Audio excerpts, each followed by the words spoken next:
My name's Seeto. I'm the director of 4A Centre for Contemporary Asian Art in Sydney. I'm also the curator of the Sydney Pavilion, the Floating Eye at the 9th Shanghai Biennale.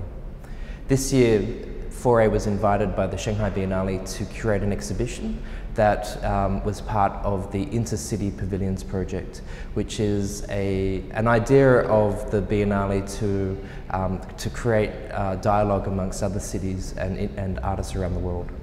For the Shanghai Biennale, we presented an exhibition of 6 artists who have a very strong connection to Sydney and Sydney culture. And it was a very complicated and ambitious project that presented a number of senior mid-career artists, as well as an emerging group called Ba International. The exhibition title was The Floating Eye. And one of the reasons why we called it The Floating Eye was to present an idea of a city that is constantly in flux, a city that is constantly changing the way that we see it and also the way that we participate within it. And one of the very strong ideas, I think, in The Floating Eye was this overlay of historical narratives and personal narratives and I suppose an understanding of the different types of demographic changes that happen through individuals and artists as they navigate through the city. The exhibition included a number of new works as well as existing works by Sean Gladwell, Brooke Andrew, Shen Xiaomin, Ba International, Khaled Subsabi, and also Raquel Omela. The idea behind The Floating Eye came about from an observation of Sydney from looking at the ways in which you have all of these overlays that occur within the city space. So a place like Sydney, because of its history, its geography, a history of colonisation, the history of Aboriginal people, as well as, very importantly, migrant histories, was an important starting point. From this perspective, it's very difficult to say that Sydney is representative of one particular idea or one particular experience. The overlay is key to The Floating Eye. So the Floating Eye was about both being observant, these observations of the city, and the ways in which people observe people in the city. So it's a response to not make an exhibition that is representative of a type of nationhood or a particular representation of Sydney culture and by extension Australian culture, and an understanding that the city itself is constantly in flux because the exhibition understood that the history of Sydney is a varied and sometimes a complicated space. The perspective that emerges from The Floating Eye is really based on the work that we've been doing here at 4A over the last 16 years.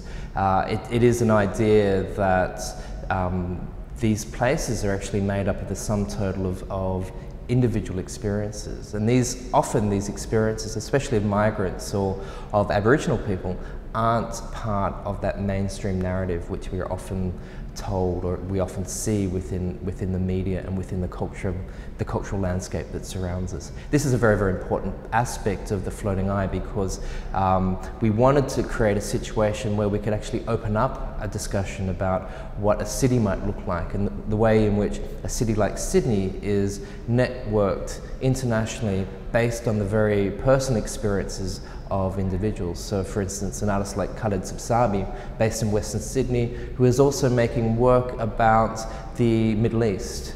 And the reason why he's making work about the Middle East is because it's part of his own cultural experience. And similarly, some of the other works in the exhibitions, the exhibition that deals with this historical overlay, deal with being simultaneously in different places at the same time. A different conception of time and looking at having a different emphasis on different types of historical perspectives. We were also conscious about making an exhibition that had some broader international relevance. It wasn't an expo. It's not about presenting Sydney for some type of institution, or it's not a government perspective about what the city looks like. We were very conscious that the ways in which artists are networked is no longer the same way in which they may have been 10 or 15 years ago. The role of globalization and technology and travel play a very, very big part in the way in which different narratives of cities can take place. So the Floating Eye also operates as a bit of a springboard, or it operates as a meeting place for a range of different ideas to come together and then bounce off, or to refract, or to turn into something completely different. And I think that this is reflective of the practice of contemporary artists at the moment, that the artists are no longer just rooted to a particular place. They may be rooted emotionally, or it might be part of their cultural history, or the narrative of their family.